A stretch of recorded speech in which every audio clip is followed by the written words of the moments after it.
The New Orleans Saints still have not announced a winner to their quarterback battle, and that is great news for rookie Tyler Shough. We got all of that and a little bit of lagniappe for you on today's episode of Locked On Saints.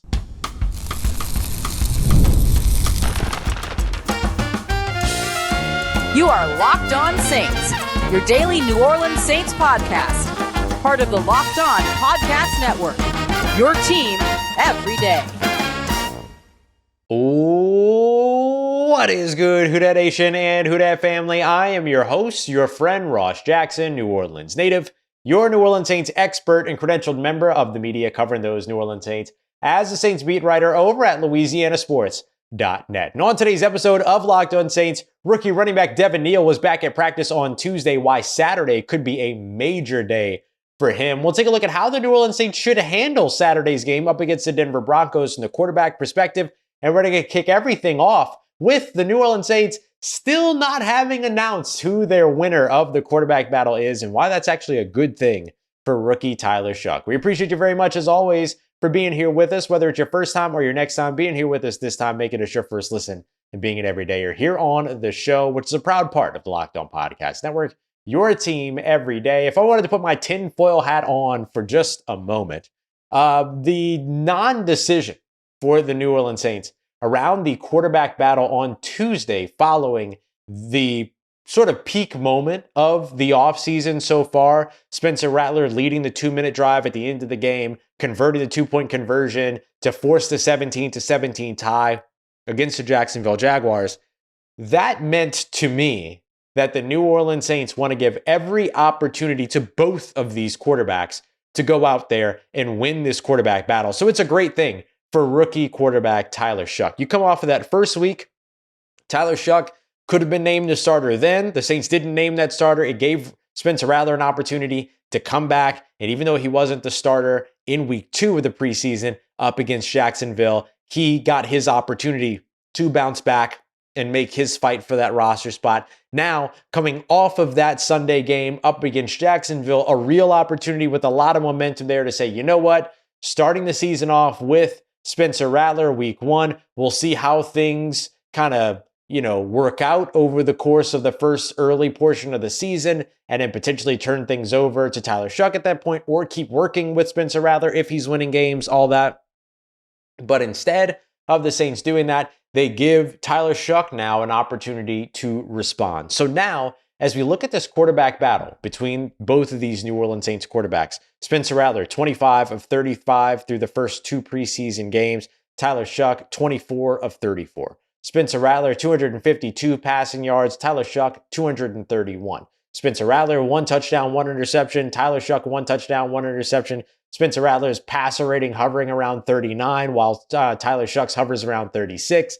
These two players are in nearly identical situations. And if I'm being completely honest, that has and gives a lot of credence to the momentum, development, and the growth of Tyler Shough here over the course of the past couple of weeks, because as a guy that's coming in that doesn't have any NFL experience, going up against a guy that's got 6 starts, the fact that this is close just from the preseason perspective, just from the live action perspective, is actually a pretty good showing on Tyler Shough's part. But this battle now, just as we predicted it would be following Sunday's game against Jacksonville, is going to go through another 3 days of practice and a game on Saturday up against the Denver Broncos. Now, I know what you might be thinking.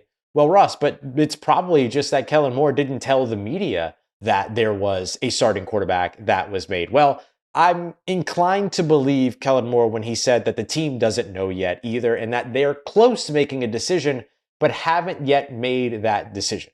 The good thing that we have seen is that this has very much become a 2-man race, that this has very much become about Spencer Rattler and Tyler Shough. Those are the guys that are the focus in this conversation. And so both of them are going to get additional opportunities to go out there and be able to get things done. So it will all continue going up in tomorrow's, or rather today's practice, which is the Wednesday practice, which will be at the Superdome on Wednesday. And that practice is going to allow the Saints to go through some scripted drills as well as some call-it sequences. And remember, the call-it sequences are when Kellen Moore and Brandon Staley are actively calling offensive and defensive plays against one another. The players simply have to go out there and execute and show what it is that they can do. So that's going to give both of these quarterbacks another opportunity during that Wednesday practice to be able to get some work in with their first team offensive line, first team weapons, all those other pieces. As we discussed in yesterday's episode, Spencer Rattler throughout his career so far, both preseasons and the regular season accounted for, has seen hardly any snaps with guys like Chris Olave and Rashid Shaheed on the field together, right? Hardly any dropbacks with those two guys on the field together. They've had individual, snaps with Spencer Rattler throughout that season last year in 2024. But he also has seen 0 snaps when it comes to either of those guys, Alvin Kamara and Eric McCoy, all out on the field together, and only had 1 second half against Washington as well as 7 snaps against Green Bay with Eric McCoy as a whole. And by then, both seasons for Chris Olave and and Spencer Rattler were done. Meanwhile, Tyler Shough saw 11 snaps with Chris Olave and Rashid Shaheed last week, but getting both of these guys more reps with all of their key pieces, Eric McCoy and Alvin Kamara included, along with Juwan Johnson as well, that's a pretty good situation to be able to kind of get these guys into for another week of practices and get their chance to be able to be seen by the coaching staff. So I think right now, the thing that's going to end up separating this battle between these two is just simply who can show consistency first. The first quarterback that came in for both of those preseason games had not as much success as the guys that came in the second half of those preseason games. And it's also been 2 weeks now to where we've seen the first team quarterback under pressure on a greater percentage of snaps from the offensive line, or from the opposing defense rather, than the second quarterback to come in the later part of the game. So what it clearly shows you is that these quarterbacks still have some evaluation left to do. I mean, look, they're both converted 10 first downs. They've both been responsible for converting 10 first downs. One's been sacked 3 times. The other's been sacked 4 times. Tyler Shough has a larger pressure to sack percentage of around 30%, while Spencer Rattler's is hovering around 11. But both in terms of turnover-worthy throws, one's at 2.1%, the other's at 2.4%. At big-time throws, they're remotely the same, very close as well. So these guys have been so evenly matched in the preseason live action, which you might give more credence to when it comes down to the quarterback battle. But this team is also having to take into consideration everything going all the way back to the first training camp battle as well. So yeah, take this as far as you can. This is something we said was going to happen, and now we're seeing it all play out, even though one of the videos that I accidentally uploaded on social media said otherwise. Sometimes you work ahead, you prepare for all the possibilities, and you still mess up, right? It happens. But I mean, I think both of these players have shown really good things in their own way. And clearly, Kellen Moore and the New Orleans Saints coaching staff thinks that very much as well. And so this is going to go for another week. But now it becomes very curious. How does the team really operate in week 3, the preseason week 3, in order to maximize their exposure to both of these quarterbacks? Well, I've got one idea, although I don't know if the Saints will do it. We'll get to that next as we continue on with today's episode of Locked On Saints, part of Locked On Podcast Network, your team every day.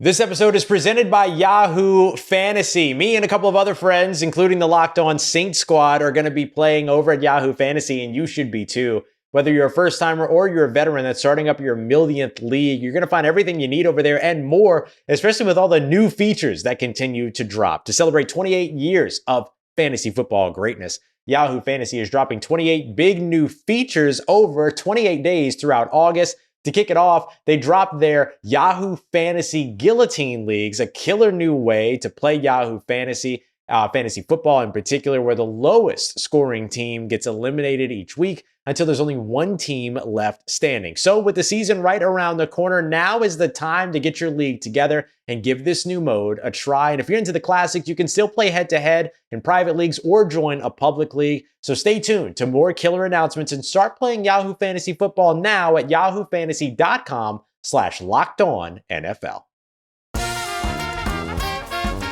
All right, family, it's about time for these two quarterbacks, Spencer Rattler and Tyler Shough, to maybe start splitting drives instead of splitting halves. Here's my idea. for how the New Orleans Saints should handle the third preseason game up against the Denver Broncos. And you can tell me if it's crazy. Here's what I think they could and perhaps even should do. A lot of teams, not all of them, but many teams do, treat the third preseason game or the final preseason game like a little bit of a dress rehearsal, if you will, for the season. How it is that the team is going to, get everything together and perform and so on and so forth, right? Get the first team out there, get everybody out there and an opportunity to kind of get going. If Kellen Moore decides that a dress rehearsal style is going to work for him when it comes to that preseason game, I would give Spencer Rattler a drive with the first team. I would give Tyler Shough a drive with the first team and then take it from there. And that could be going back to the first guy. It could be revolving these guys a couple of times. But I would almost go drive for drive with the first team in live action and see which quarterback commands the huddle better, which quarterback can lead that starting lineup more effectively and more efficiently, which of those quarterbacks my team rallies around and responds to better and more on the field if there is any delineation there. I would give both of these quarterbacks the opportunity to go out there and run a first team drive with everybody. Rashid Shaheed, Chris Olave, Eric McCoy, and Alvin Kamara, and Juwan Johnson, get all of those guys out there. And you're going to get everybody on the first team except for Trevor Penning, who's dealing with an injury. But Dylan Radins, I thought, played much better at guard than he did at tackle. It was a low bar to clear, but much better at guard than he played at tackle. And so you give each of these passers an opportunity to orchestrate, to communicate with, to command, to work with that first team full-on offense going up against whatever it is that Denver puts out there. I don't care if it's the first team, second team, third team, fourth team, or if it's Sean Payton himself out there playing defensive tackle. Give both of these quarterbacks the opportunity to go and run the offense in live action, under the lights, in the Superdome, in front of the home fans, with their entire complement of players that are healthy and ready to go, and give both of them the opportunity to do that. And let's see if that separates them at all. It might not. It might not. And yes, there's a risk of injury there, but you're going to have to do something to really delineate where things are. Spencer Rattler got no Chris Olave, no Rashid Shaheed. He did get Juwan Johnson. He did get Brandon Cooks, but then he had Trevor Penning, but then no Alvin Kamara. Tyler Shough had neither quarterback had Eric McCoy. Both Tyler Shough and Spencer Rattler did not have Alvin Kamara, and Spencer Rattler had Juwan Johnson and Brandon Cooks, while Tyler Shough had Chris Olave and Rashid Shaheed. What does that tell you, right? Get them out there with everybody that's free, healthy, and available to play. Kellen Moore did say on Tuesday during his post-practice presser that there were veterans that were kind of bending his ear and saying, hey, I want reps. I want time. I want opportunities out on that football field. And so if you're going to be providing that, then give these two quarterbacks the opportunity to be able to work with both the first teams as well. Now, listen, here's why the idea might be stupid, right? Here's why I might be a complete idiot, is because if you give one quarterback one rep and then another quarterback the next rep, and then you go back to the other quarterback, did you just disrupt that first quarterback's opportunity to build a rhythm? Probably.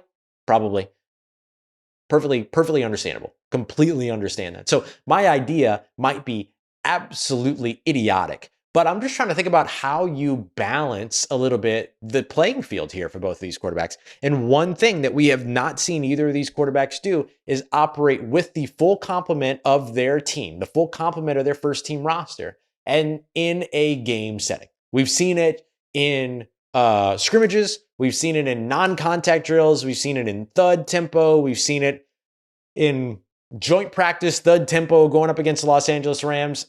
I understand. All of that's there. And that's all stuff that has to be taken into account as well. But if you're looking for something different, you have to create a new environment in which to get new results. And to me, that would be a way to create new results. Now, what's most likely is that they simply pick one quarterback to be the starter, and then they roll with that quarterback for a few drives and then turn to the other quarterback for a few drives.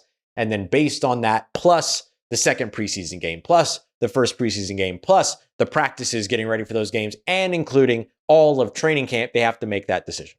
But if it really is this close, this late, to the point to where you're not willing to call that quarterback battle coming off of what felt like the biggest moment of the offseason, which was that 2-minute drive touchdown and 2-point conversion to create that tie at the end of the Jacksonville Jaguars game, then clearly, you have evaluated everything up to this point and have still deemed it close. So the only thing that's going to be the separator is what happens next. And if that's going to be the case, then I think that you maximize the nextness of this quarterback battle by creating a high level, high probability separator that could be there. And that is, how do both these players run this offense and run this first team offense and command and lead this first team offense in a game situation, how your roster responds to them, and who is more efficient, who ends up working out. And you just make it all for the marbles, or you make it for all the marbles. I screwed up that phrase. Way to go, Ross. But you make it for all the marbles. And you give them the opportunity to go out there with the pressure of knowing that. And let them go out there and see who performs. And then you, as Kellen Moore and the New Orleans Saints coaching staffs, can still go back to the drawing board and look at everything, but put the pressure on them. Put the pressure on these two quarterbacks and see who is able to respond in a way that you like best and add that to the evaluation. But I get the idea, right? You want to give them an opportunity to pick up a rhythm, all of that. But I do think that this is a team that struggled to start last year after the first two games. And it's a team that so far, throughout the first two preseason games, has struggled to start. I mean, Kellen Moore, in his post-game speech after that tie against the Jacksonville Jaguars, said, and one of the things he said was, got to start faster, got to start better, something along those lines. And so if you can put these players in position to each be a bit of a tone setter early on in this game and see who can start faster, then maybe, just maybe, this quarterback competition works out either in the way that you want it, or either works out in the way that it needs to, by providing these guys one simple, not simple in the real sense, but one inarguable sort of last opportunity for all the marbles. Give them both a drive with that first team offense and see what happens. We'll see which way New Orleans goes. Like I said, it's my idea. It might not be a good idea. Curious to know your thoughts on it, but we'll see how the Saints actually handle this going into Saturday's game up against Denver. And Saturday's game up against Denver could prove to be a very important one for a young rookie running back that finally got an opportunity to make his return to the practice field on Tuesday. Let's break it all down as we continue on with today's episode of Locked On Saints, part of Locked On Podcast Network, your team every day. Today's episode of Locked On Saints is brought to you by friends over at Game Time. Have you ever tried to get last-minute tickets for you and all of your friends and family? Maybe it's game day and suddenly you realize that you want to be in the stands. Well, that's exactly where Game Time comes in. It's the easiest way to grab last-minute tickets without all of the stress. You have everything that you need at your fingertips. You can scroll through a whole bunch of different things, sporting events, concerts, comedy, theater, and much more. And they've got some great transparent features as well. You can see a view from your seats before you even buy your tickets. You can even toggle all-in pricing so you're not taken by surprise by any fees at the very end. You can go with their zone deals where they'll pick the best seats in your section that you chose for you. You can take all the guesswork out of buying tickets with Game Time today. Download the Game Time app, create an account, and use the promo code LOCKEDONNFL to get $20 off of your first purchase. Terms apply. Again, create an account and redeem code LOCKEDONNFL for $20 off. Download the Game Time app today. Last minute tickets, lowest price guaranteed. Let's get it, Who Dat Nation. Devin Neal made his return to the practice field for the New Orleans Saints on Tuesday, and that's some pretty good news for the young running back who has a really important week up ahead of him. We appreciate you very much, as always, for being here with us for another episode of Locked On Saints. Thanks for joining us, whether you're catching us on your favorite audio platform, or on YouTube, or on the Gulf Coast Sports and Entertainment Network, where you can find us every single Monday through Friday over at 10 a.m. and 5 p.m. as well, Central Time. Look, I think Devin Neal has a big week ahead of him. He 6th-round rookie coming in, really, really promising talent. 3 straight 1,000+ yard rushing seasons, 2 straight seasons of 16 rushing touchdowns as well over at Kansas. team captain type. Also, really good communicator, really smart player, really productive player, even without having to necessarily. He was like a workhorse, but doesn't have the touches of a collegiate workhorse, which I think is really important. Not the biggest like breakaway speed guy, kind of ran in that, kind of mid-level range and everything, but still a guy that can make people miss one cut and get away, right? Has a lot more kind of on-field, on-tape speed than he has sort of straight line, running in your underwear speed like you'd have to run in the 40-yard dash. And so he's a player that a lot of folks are really excited about, myself included, coming out of the NFL draft, but unfortunately had that hamstring injury. And so with that hamstring injury, has yet to be able to participate in either of the first 2 preseason games. Now, we've seen this before. I want to remind you that last year, wide receiver Mason Tipton, who has been an absolute stud here so far throughout the preseason, training camp, all of that, has absolutely taken that to the field. But last year, he dealt with an injury, didn't get an opportunity to participate in any of the preseason games, and then still made the active roster. So this does happen. But, you would love to be more in control of your own destiny than not in control of your own destiny. And so with that being the case, Devin Neal now has a little bit of an opportunity to control his destiny. I don't think that any running backs behind Alvin Kamara have really leapt out and stolen and sealed a spot. Kendre Miller's looked impressive in terms of his ability to be able to run hard. I think that's something that means something. That guy is giving 110% anytime that the football is in his hands, but has some development to make as a pass blocker. Clyde Edwards-Helaire looks great when you can throw him the ball and in pass protection, but hasn't been able to really show too much as a rusher so far, though he has impressed when he gets his opportunities. Velus Jones Jr. has impressed when given his opportunities as well.